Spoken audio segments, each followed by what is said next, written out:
A movie set, it has to be a flexible space, a machine for shooting the movie in. And so you're designing it on one side of your brain for the way it looks, and on the other side of the brain for how it functions as a machine.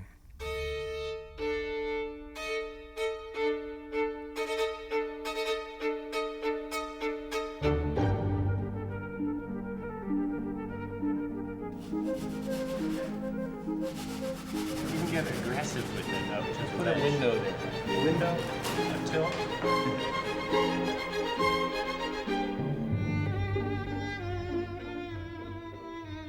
We're basically creating a world. I mean, it really comes to that. There really isn't a property of this world that's not going to be handmade, and that's terrific, but it just means you can't leave any stone unturned. We're shooting a picture which is really in the tradition of old Hollywood stage pictures. We are, other than some background plates we'll be shooting in the city of Boston, we're on stage for every interior and exterior.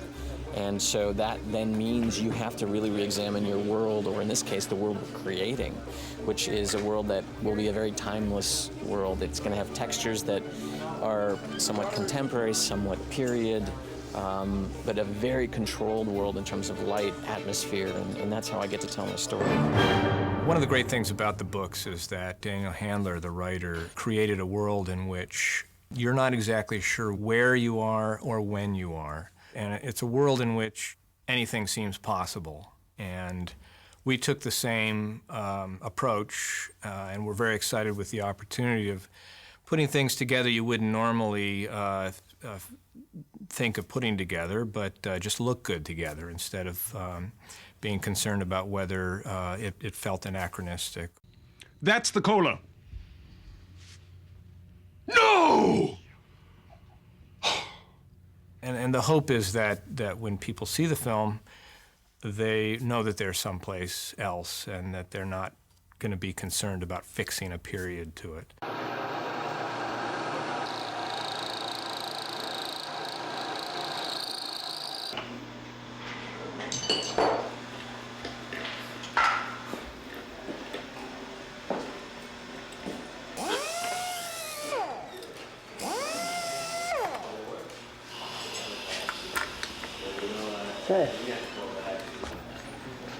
So a lot of the fun that we had was designing dashboards, for instance, for the cars.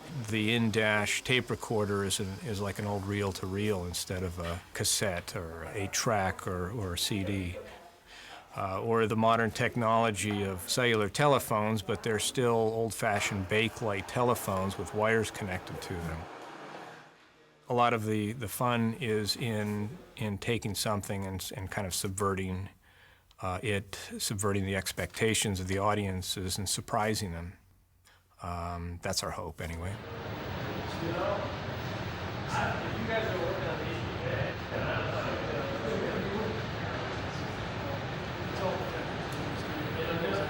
yeah, the only person that something on stuff is going out before the movie.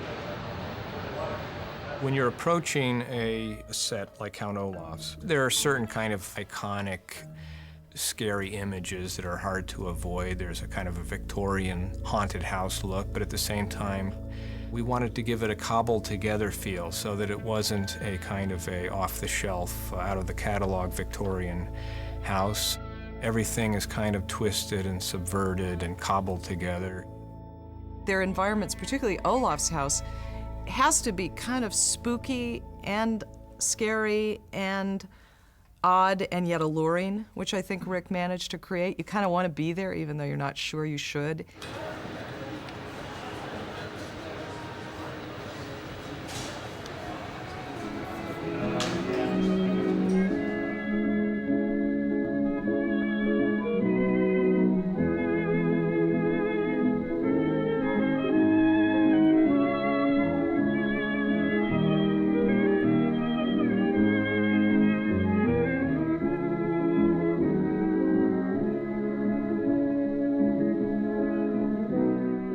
Because of the eye motif, which we have throughout his house, is part of the storyline for Count Olaf.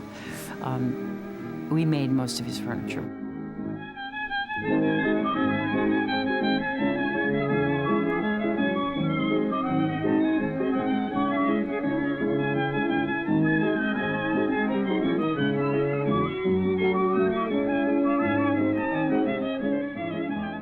idea was to get a sense of watchfulness and spying and other elements of what an eyeball means, the weeping, the sadness, just always there kind of as a background comment on the action.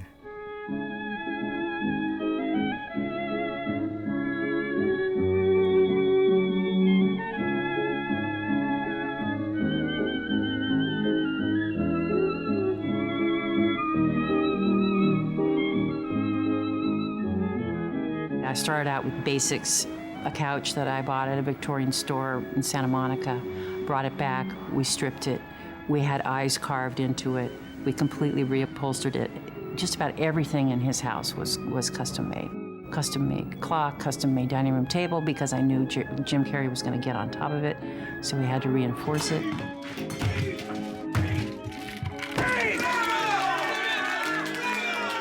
An old chandelier that had been custom built. The bones of it came from a prop house, but then we enhanced it. What's that up there? The tower which you are never to enter under any circumstances.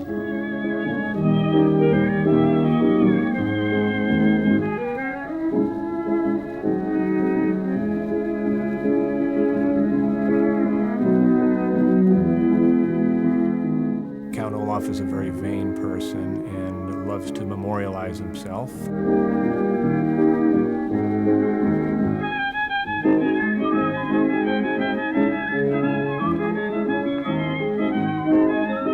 I hired 3 different painters and commissioned, I think it was 9 paintings, portraits of Count Olaf and different characters that he liked.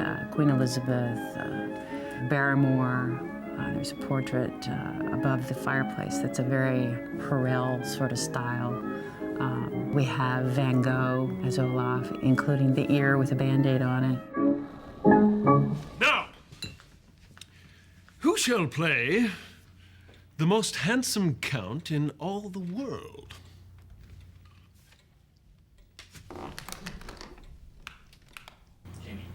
Would you do it, sir?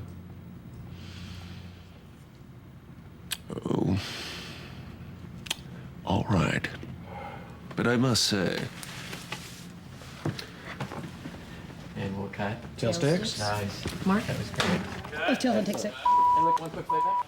There's one particularly great scene that they shot, which kind of panned off a lovingly painted Count Olaf portrait onto Count Olaf himself, in which he's in the same pose. I hope that remains in. It's very funny. People, we stand here tonight, perched upon the precipice of the chasm that is just this side of the eve of a new era. In other words, we are loaded. But we mustn't become complacent. We must get right down to business. Who brought the wine? Yeah. Lovely. Little more. Thank you. So it gives you all of these indications of who he is and who he thinks he is, and those are the kind of characteristics that we try to fix and, you know, to help with the background of the character.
Being on a soundstage and building your set from scratch means that it's going to be exactly what you want it to be.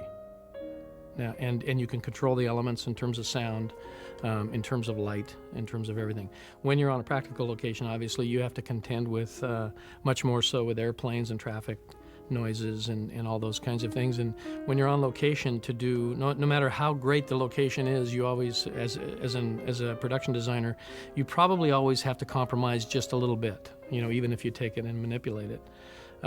In terms of the actual control and the actual design of the movie, this is much, much more difficult. This is really an interior movie where we've created daytime on stage. So we have 1,500 space lights hanging up in the rafters here.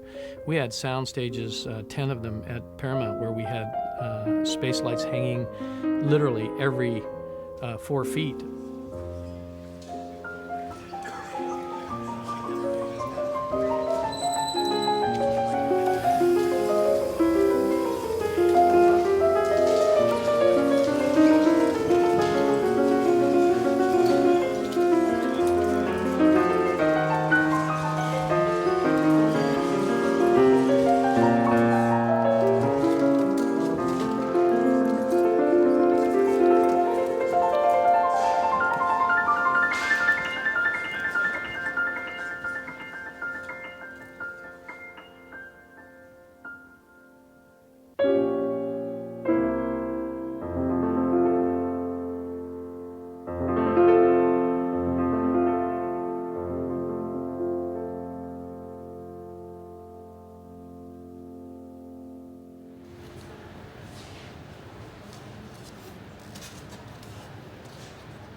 Gust of wind that blows smoke by, and as you come in through here, that you keep the tones similar enough. Second cut in is this big tracking shot that we're doing. So that's where you're looking at cost mostly? Yeah, sure. Do you ever look back this way again? You come down here, you're looking basically down into the horizon. You don't go up into the sky. No, your big piece of transition is just about that sky. After that, you're here. You're behind them pushing into the destination, and you're here.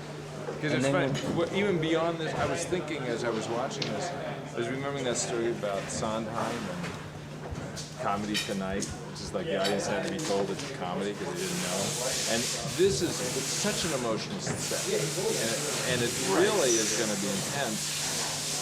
The audience will feel a little bit, and as you go, Little Estelle, which is like, well, that's the most ridiculous Well, thing that's I've the ever idea seen. in Briny Beach, making sure tonally too that There's still some. there's a transition of comedy and Yeah, because there's no way this won't be anything but. I know, what it I know. is. And remember too, when you come out the end, that last shot is again what we talked about, where suddenly you have a little bit of break of light on the horizon. The last shot of this sequence. Yeah. But you want, you want to give yourself somewhere to go. Somewhere to go.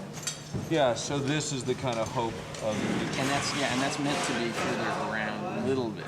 Yeah. Shoot it just a touch so that when you're looking through here. That's interesting. Because Chief and I even talked about, because within a certain boundary of tones on the back, you can throw light in of any Oh, I color. know, And that's what we're going to do. We're going to basically, this is going to be all sort of... Has this even been painted yet? This, believe it or not, what they've got up there actually goes over here. Oh, they're moving. So they haven't painted that side. Oh, so it'll even, if this is what's there, this is actually going to be... I think that's kind of cool that the end result of this is a kind of, I mean, not to be corny, but that there's a place of hope. Yeah. Yeah.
if you recorded that, Chris, I'm gonna take a look at the camera on.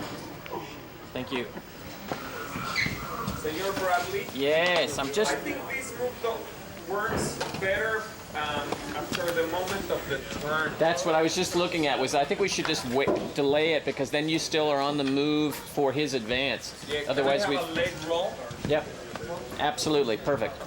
So you come. That's great. You come onto and discover her for that turn, Yes. and off you go.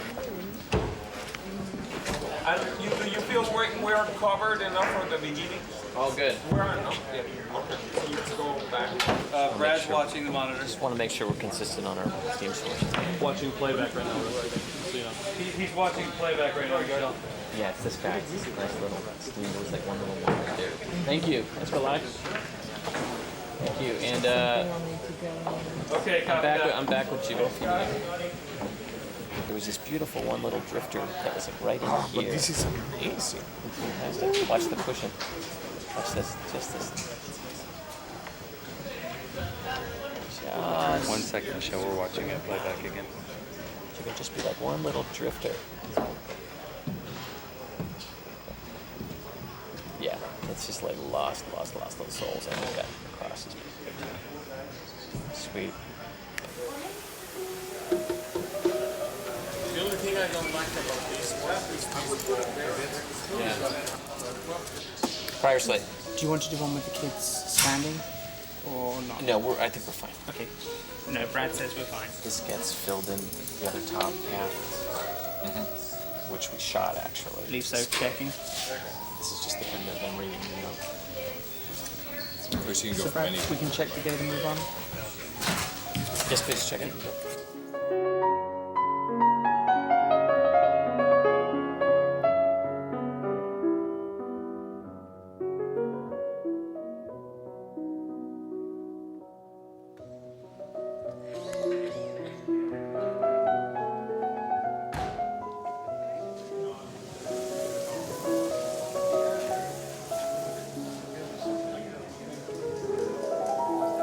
Rick and I encountered a real interesting structural complication here on this lot, which was that we're actually on a stage that adjoins to yet another stage.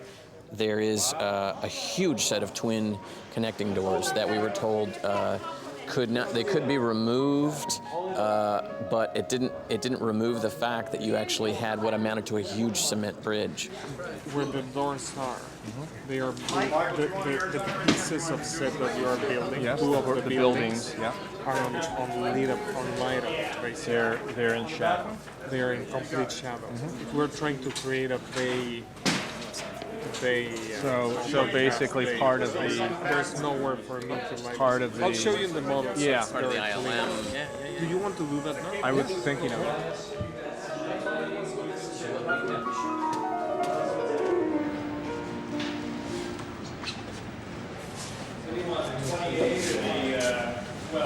It's very sort of, I mean, happens in New England. You see, that's the difference. Can we take this one now? 25 You know, now it's I don't know why this costs $25,000. exactly, it's so easy. Now you see, that's the problem. This is the shadow that affects our house. Chiba, what happens when you hang think lights underneath it is that they're too low. in frame and too That's, hot. yeah, look for this shot. You see why I cannot put lights underneath? Because they will be, and forget about that problem. This is about as high as we can hang a backing also back there. Yeah. Let's come around to the reverse. One thing I wanted to look because at. that's the height of the stage. Make the house a little shorter. Yeah.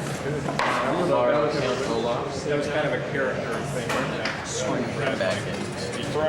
Which one? We make this house a little shorter, so we don't have a problem in all the shots of scene off. Yeah, it's, you know what it is? It's just keeping the proportions so that it still can stay skinny, so that it kind of looks a little bit, as opposed to get shorter and more traditional. It defeats the This would be like the height of Olaf's horse. Right.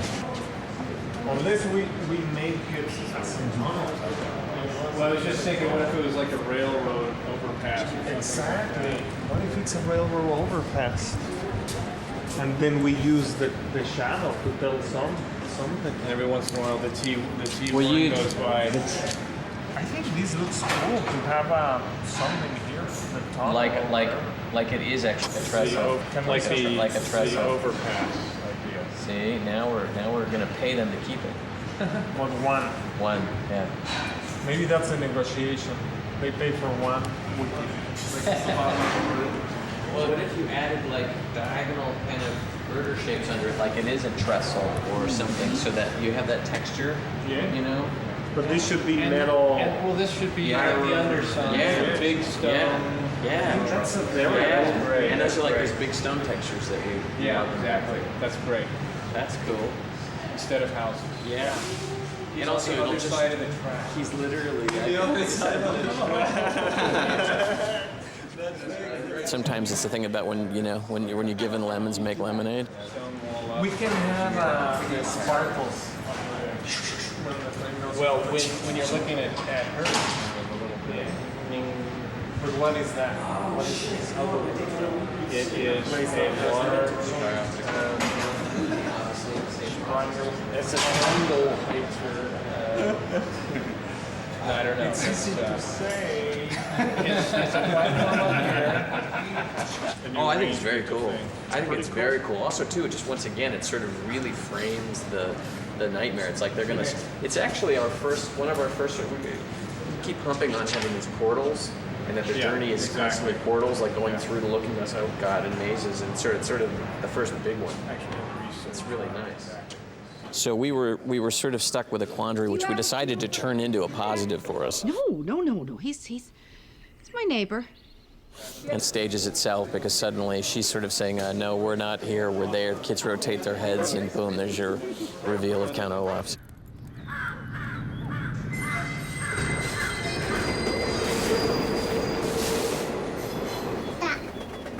Chivo is very open to experimentation and a lot of fun to work with. He's got a very dry sense of humor, and it takes a sense of humor to be able to kind of go through everything that we went through on this. So you make problems, then you solve them.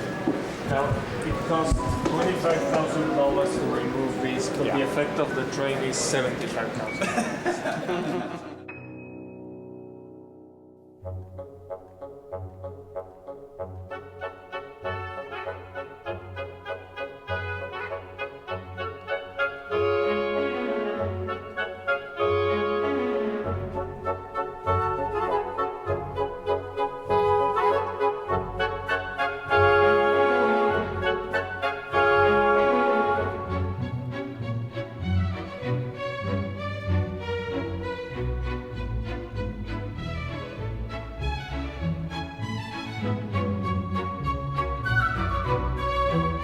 When we were designing the reptile room in all of Uncle Monty's house, we were kind of keen off his character of a herpetologist who globetrots. We wanted it to feel somewhat exotic and rooted in nature, so it seemed that an overall arts and crafts approach to the house was the right way to go. My house is all snaky. It's been snaketologized. These are the privet hedges, as you can see here. I'm immensely proud of these. And I've been talking to the production to give me them and let me take them home. The fountain is over here, and it doesn't squish up like Hampton Court or anything, you know, like whoosh. It's the water, it drips down the fangs like venom. It'll scare off vandals, stray dogs, pit bulls, you name it, that's the man there.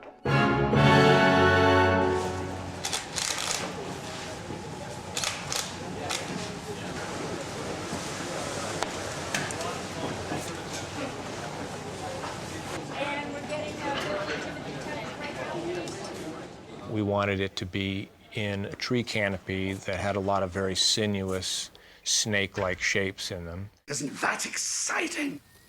This way to the reptile room. And we extended that onto the interior as well.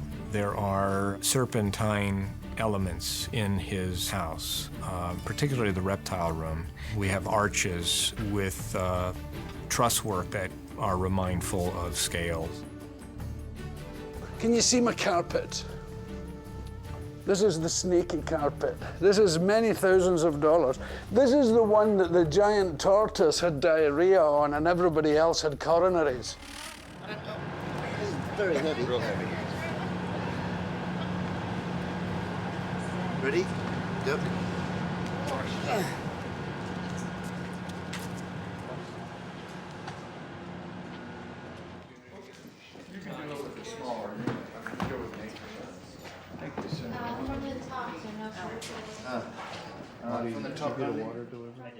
We're working today with a young boy, Liam, Klaus in the picture, and he's perusing the map of Peru.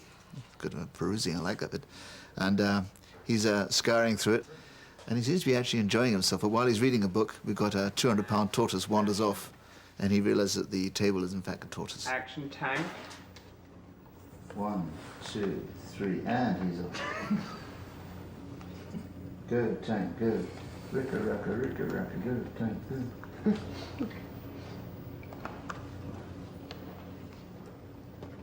Halfway through.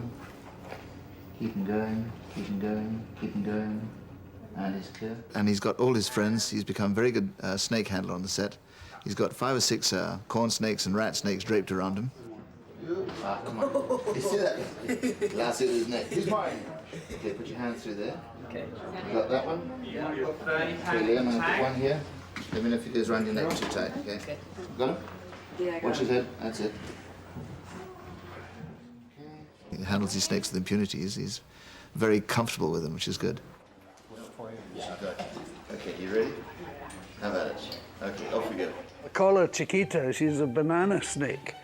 And she messes around with me and is very, very seductive. It's this very, very sexy snake. She may do it while you're here. She goes up into my hair. Here, hold you. I think she's about to do it. And she breathes sexy in my ear. Watch. There it is. Could you hear that? She goes, and a thing I didn't know is that they have a wee sexy moan as well. She goes, and then she goes, it's very, very seductive.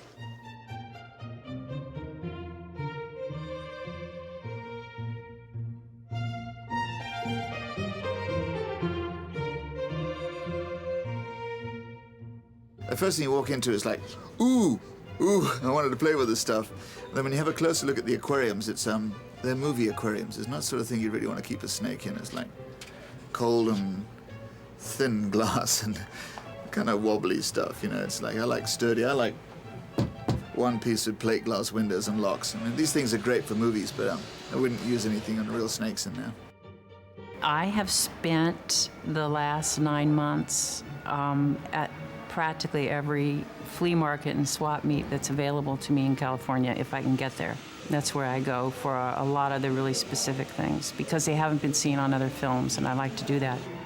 There are probably 4 really good ones left. The studio prop houses, and then there are private business prop houses, such as Omega Cinema Props has been in business since like the late 40s, more than likely. Still in the same place on Santa Monica Boulevard. But you know, you'll see the same pieces of furniture in movies that are period films, and I can identify pieces from the Titanic or pieces from, you know, I know where they got them. Here we have a lot of specimens. If you're ever at the doctor and they ask you to pee in a jar and it turns out like that, phone for help. Immediately, this is my gift to you. Phone for help immediately. What? We have a star in the making here. These are all citizens of Scotland. Every one of these have been caught up various people's kilts doing acts of mischief. There's one thing a reptile likes to do with kilted men is poke its head up the kilt and pass rude remarks. Hence the short lifespan and the headless state that you find them in. We did a lot of studying on where we could get actual reptile bones and skeletons, and we found 2 places in Los Angeles that actually reproduce replicas for museums. So we got in touch with them and we said we were doing this film and could they come up with some reptilian skeletons, and they said yes, absolutely. So we were able to rent over, I think, probably about 80 skeletal specimens for the set. This is Uncle Monty's favorite person. the incredibly deadly viper. It's my pride and joy, and it isn't deadly, and it's really not terribly incredible, but I want to convince the world that I found something completely original. Yeah, because this is where you're going to get into a little bit of puppet land. It should be a viper. Oh, then that's more viperish. Oh, that is. Remember the viper face? Yeah, right, the square rattlesnake. It's slightly more rounded, but it's very basically that. Right. Okay, so leave If you're that. going something that's special, I mean, the viper head is definite. This has a neck, but a viper has a definite neck. It has big jaws at the back. Yeah, that last one. Yes, it's not that far off. It was even more of a triangle. So what we'll do, how about if we take a picture of the head of that other viper? Great. Or how about if Jules takes a picture? Yeah, exactly. Yeah. And then we'll give it to the boys at K&B to make a combi. Oh, K&B are doing it? Yeah. Oh, there's a good lad. Yeah, I like yeah. that. The interesting thing about that is that would actually be the size of a 6-foot Gaboon viper. Wow. So the 10-footer would be. Then this is very close to it. This seems so cartoonish to us. It's not too huge, actually. It's about actually more like that. Do they have okay, so that would be like. That's the size of a 10-footer. Cool. It's just a massive head. Well, then good. And the fangs will be on a 6-footer would be about that long. Wow. But they fold up, eh? They have a hinge in the front, so they fold up on the top jaw, and they only open. When the mouth opens, the fangs drop down, stab, fold back up and shut the jaw. Or tickle, as it were. Yeah. He's got an itch right there. Yeah, exactly.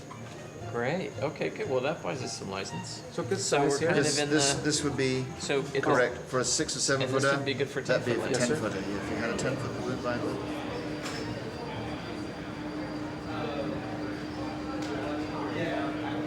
This is where he lives. And you notice a lovely touch of the panes of glass are like scales on a snake? That's a little homely touch there. You want the place to feel like the inside of Monty's head, so things are a little bit in a absent-minded professor kind of a clutter and disarray. This looks like something that was alive this morning and has lost its life. It isn't, they're just various examples. Oh, you bugger, you took me by surprise there. Did you see that? It's nice. Now you would never know this was actually very pleasant, you know, but it is. It's like having a scarf that likes you.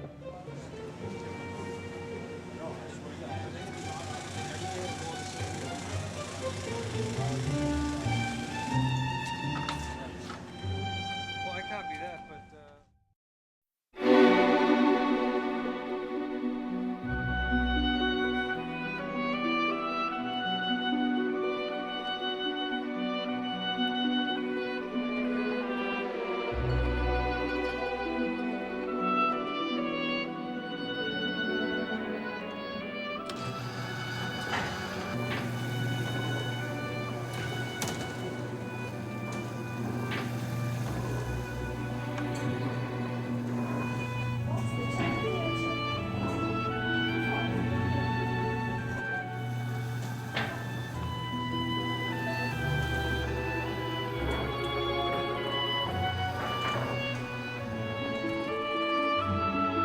Ike and I explored every cove and inlet of Lake Lachrymose from Horrid Harbor all the way over to Curdled Cave, way over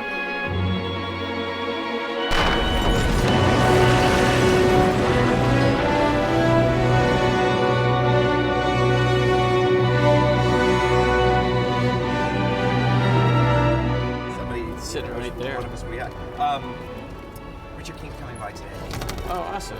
Great. I'm going to meet with him, and then he's going to go over to Dylan. And I'll bring him to you.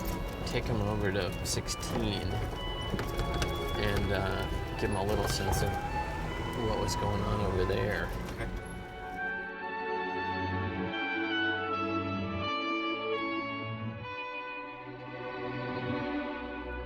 So before I can do it, but And just keep in mind, in addition to that, we have tons of all the APK footage and everything else. Those are just fun little vignettes. Right. It's, you know, it's where we show off the set dressing. It's a way of doing it other than just doing right. You know, just shooting it and walking through it. Kids kind of show us everything.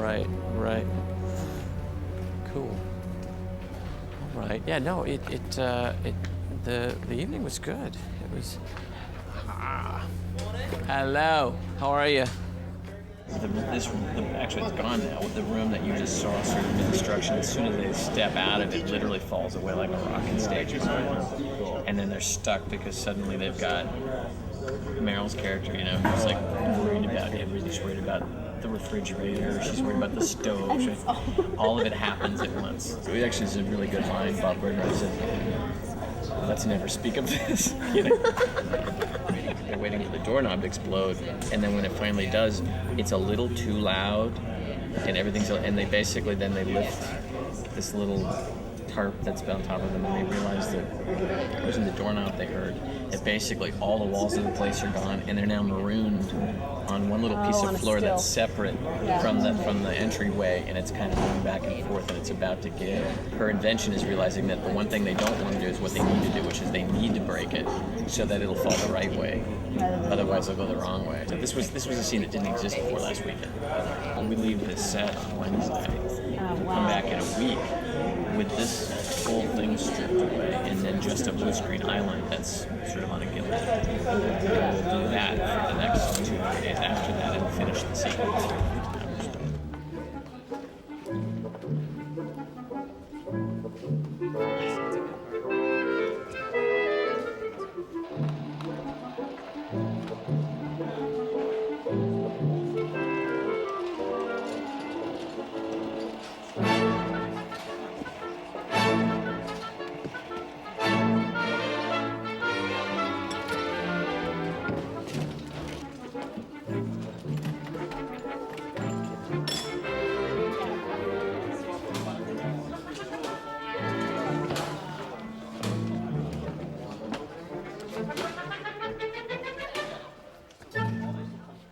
Our approach has always been to get as much as possible in camera and not rely 100% on blue screen or for a kind of a post-production involvement, which frequently can look like two different films. You know, you'll be looking at the film that was shot in production, and then all of a sudden you can see when the visual effects came in, and it has kind of a grading, doesn't meld quite right. So what we've tried to do is get as much on screen as possible in camera, and I think that the actors respond better to an environment in clothing and in character. It gives them more to go from. It's a lot more pleasurable experience being in an environment that they are responding to and getting some kind of a feedback from. Okay, guys, they're very close. We're gonna get a little rehearsal.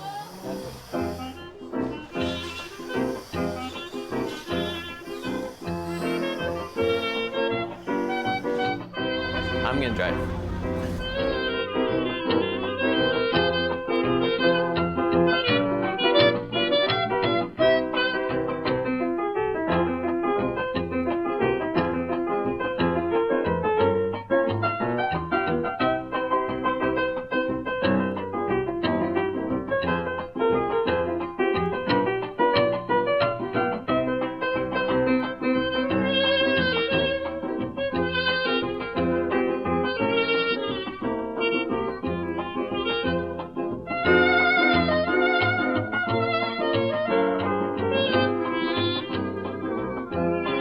Along with our decision to bring all of our location work back to the studio and do it on a soundstage, we also decided that we wanted to shoot all the water stuff on stage. It was a question of how do you do this? Where do you find the space, and where do you find the facilities to try to make all this happen? We basically looked at all the big stages in Hollywood. They were booked, and in a way it was better because what we really needed to do was be able to have about 4 or 5, I think 5 of our sets are actually on water. And they needed to be there simultaneously because we did not have the time to shoot one thing, tear that set down, put up another set and shoot that. We came down to Downey and studied the facility down here, this old NASA Boeing facility. When we got here, it was a 275,000 square foot tin shed filled with dirt, a mock-up of a shuttle, which was just kind of in the way, and not a lot of improvements. So Rick, to his credit, looked at this building and he said, there's only 33 feet up to the perms. If there was a way to go through the floor and create a tank in it and create our own lake for all of these scenes that are centered around water, he said, you know, this could really be really terrific.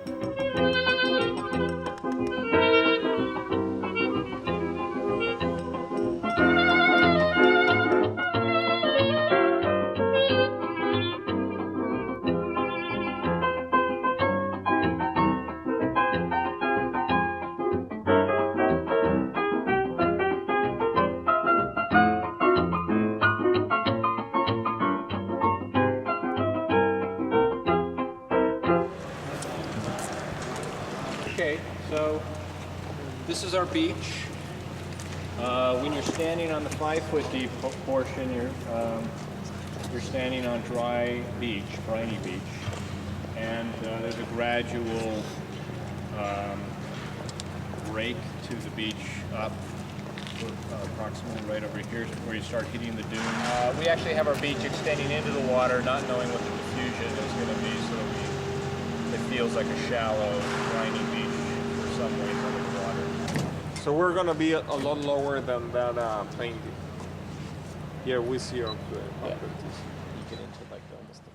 It's a deal creating a world on a soundstage and working with a director of photography who uses very wide lenses. Can we see the 27? Yeah. Where our teasers and backings fail us up above. I'm hoping that, I'm sure that blends will happen at those points, or fixing the water, fixing the backing, doing something to keep things in the world and not take the audience out of the story by saying, you know, well, that's a backing, that's not working. So you were thinking 4 or 3 pieces? We were thinking 3. I think, to be honest, it's gonna be the same. Same one. The same problem. I mean, we should talk to the digital man. We have a question. Yeah. We are just discussing. Oh, yeah. We see the teaser lines, and you have to raise them. No, they need to be. You know, the bottom of the teaser. So right now the ceiling ends somewhere here. But the ceiling one, it's right. So it's just staggered. Exactly. Here's the question: is if we go in and do that, how much of an effort difference is it for you to have just done a natural sky extension as opposed to going into If it's above the action, if there's nothing to be wrote. Well, above the action, that's not a problem. How many shots are you talking about? That's the other thing. I mean, it economizes if you have a lot. And if you get so wide, it's going to be a visual effect shot anyway. If you get wider this is than what all I was talking about with teasers. Kim yesterday, was suddenly you get into that weird place where, because you want to make it work here, and it's just that little moment of, okay, at what point are you now burning up the clock on that versus if you're already gonna, We have to be comfortable. Yeah.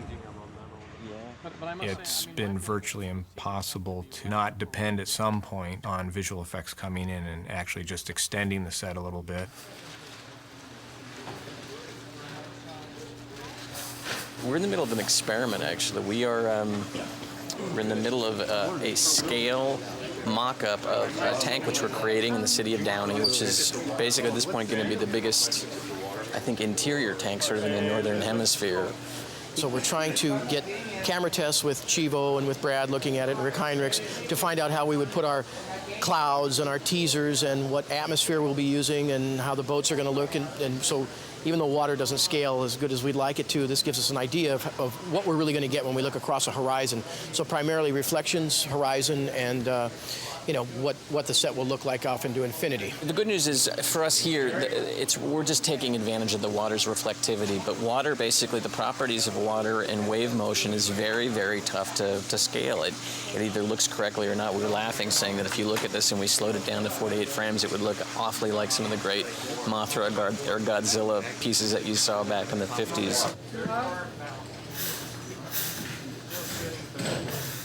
The real set that we will be shooting on is 2.5 acres. It's over 2.5 million gallons, and it's a tank that we custom put in for this movie.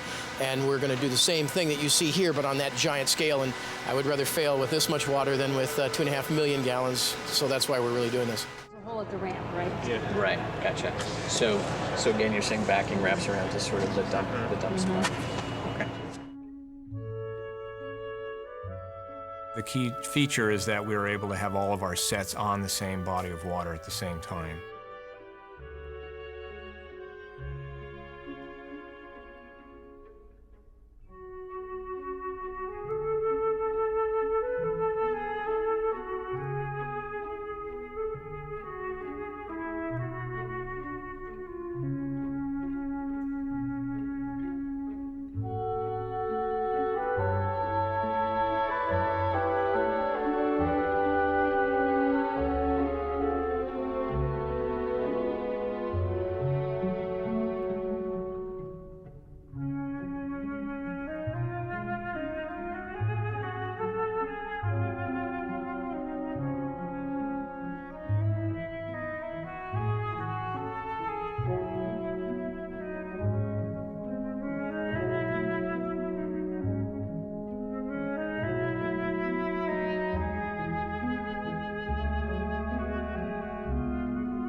Going there strong there, guys, and again, featuring for the most part more camera left of the stairs than right. And are we a little quiet over? Jim, can you hit some of that far? We're carrying the whole fence line, so. Yes, sir. I'm just going to get a good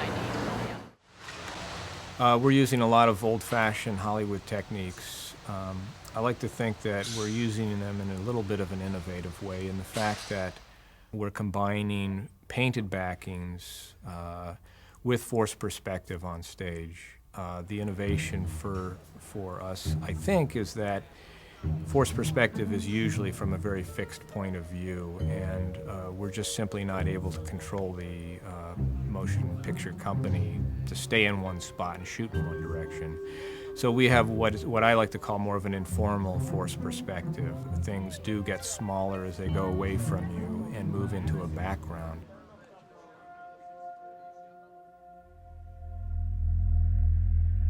The one set that features this is the railroad crossing set. The problem is that we're too big to fit into these quarter-inch scale models. So what we do is we actually take this box, which has some mirrors angled within it that allow us to lower our perspective down so that we can see from a lower vantage point.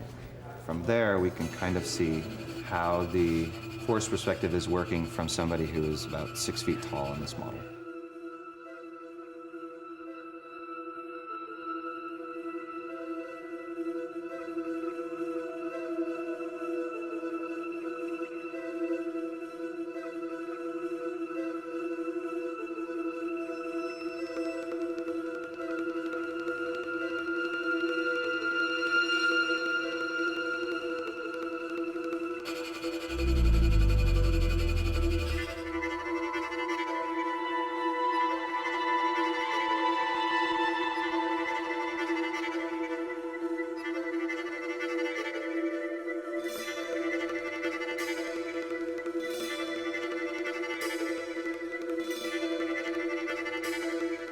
It's a 360-degree set that if you stand out anywhere basically in the center of it and look outwards, it feels like you are out in a railroad crossing in an agricultural area. I was kind of touching on my background in Vermont for the Champlain Valley, but some people tell me it looks like the Midwest.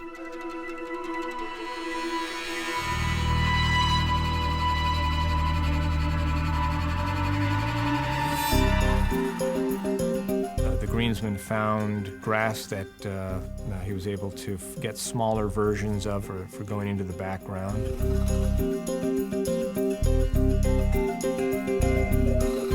The carpenters were able to figure out how to diminish railroad tracks continuously into the distance.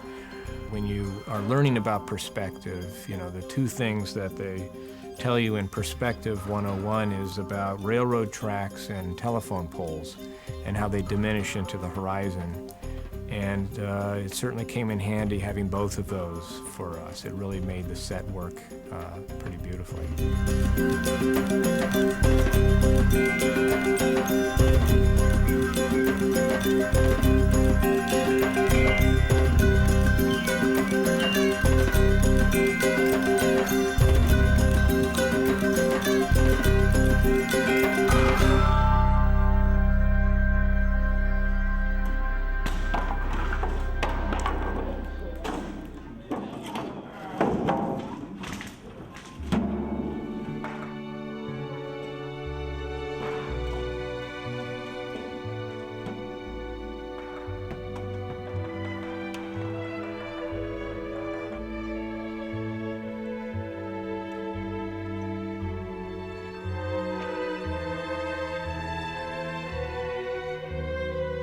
This is the part that I hate the most.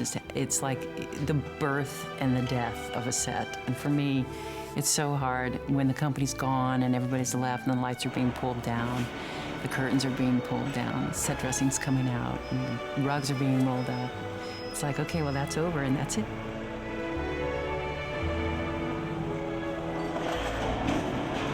It's a strange feeling. I always believe that the sets that I've shot on still exist somewhere because it's just too hard to sort of bid goodbye to them.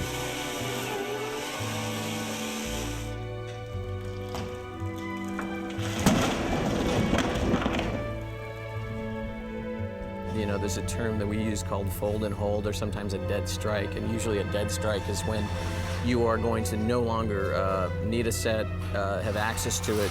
I think most directors go into denial, and I think you always feel somewhere your sets are folded and holded.